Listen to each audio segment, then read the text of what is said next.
Aurinkosähkö on vuosikymmenten testaamaa turvallista tekniikkaa. Sitä on totuttu käyttämään saaristossa ja erämaamökeillä, yleensä kohteissa, jotka sijaitsevat sähköverkon ulkopuolella.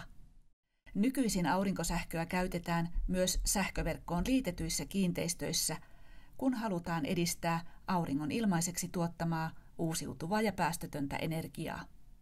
Aurinkovoimaloiden koot ja tuotantomäärät vaihtelevat. Ennen vanhaan mummon mökissä yksi paneeli antoi virran lamppuun, mutta nykyisin asennetaan jopa 10 paneeleita yhdistäviä aurinkovoimaloita. Jyväskylässä Kankaan vanhan paperitehtaan katolla toimii näyttävä aurinkovoimala.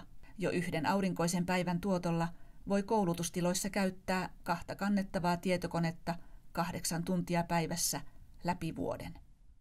Täällä Kankaalla on hyvin suotuisat aurinko-olosuhteet. Alueelle rakennettavien rakennusten katot pyritään suuntaamaan optimaalisesti aurinkoa nähden. Tämä ensimmäinen järjestelmä on suunnattu suoraan etelään, eikä varjostavia rakennuksia tai puita ole lähellä. Tuotettu sähkö käytetään pääasiassa kiinteistön ilmanvaihdossa ja valaistuksessa. Tämän aurinkovoimalan teho on 40 kilowattia ja sen tuottama sähkö, tasavirtasähkö, muutetaan näillä 20 kilowatin inverterillä vaihtovirraksi, joka syötetään tänne kiinteistön keskukseen ja sitä kautta kiinteistön kulutukseen. Aurinkopaneelit on asennettu tämän seinän toisella puolella oleviin asennustelineisiin 45 asteen kulmaa, jolla niiden tuotto on saatu optimoitua. Ja telineitä ei ole lävistämällä laitettu tähän kattorakenteisiin, vaan ne on tehty niin sanotusti vastapainoilla. Voimalan paneelista asennettiin tähän talvella, ja talvella homma onnistui yllättävän hyvin. Ei haitannut lumi eikä pakkane. Ainoa mitä kannattaa väistää on kovat tuulet tai myrskyt. Telineet on suunniteltu pelkästään tähän kohteeseen. Asennettu 45 asteen kulmaa, 4 paneelia päällekkäin, 152 paneelia.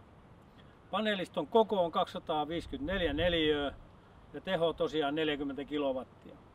Ja tämä alaosa paneelin telineistä on tehty painoilla, niin me ei tarvinnut lävistää tätä vesikatetta lainkaan. Aurinkovoimalan saa nyt käyttöönsä helpommin kuin koskaan. Jyväskylän Energia on kehittänyt suurempiin kohteisiin, esimerkiksi yrityksille ja yhteisöille, soveltuvan ratkaisun, joka toimii palveluperiaatteella. Palvelusopimuksessa Jyväskylän Energia ottaa vastuulleen järjestelmän ja kiinteistö saa käyttöönsä sen tuottaman sähkön. Kuukausimaksua vastaan Jyväskylän Energia hoitaa järjestelmän suunnittelun, mitoituksen, luvituksen, hankinnan, asennuksen ja mittaroinnin sekä käytön koko sopimuskauden ajan. Kankaalla aurinkopalvelumallia kokeiltiin ensimmäistä kertaa. Aurinkosähköjärjestelmän toimittajaksi valittiin keuruulainen Solartukku Oy. Jyväskylän Energia arvostaa sujuvaa yhteistyötä Solartukun kanssa. Järjestelmä tuottaa sähköä ennakkosuunnitelman mukaisesti. Suunnittelu ja asennus ovat täysin kotimaista työtä. Aurinkosähkön tarpeesi ratkaisee Jyväskylän Energian palvelusopimus. Enemmän kuin tuotetakuu. Palvelu saatavilla kautta Suomen.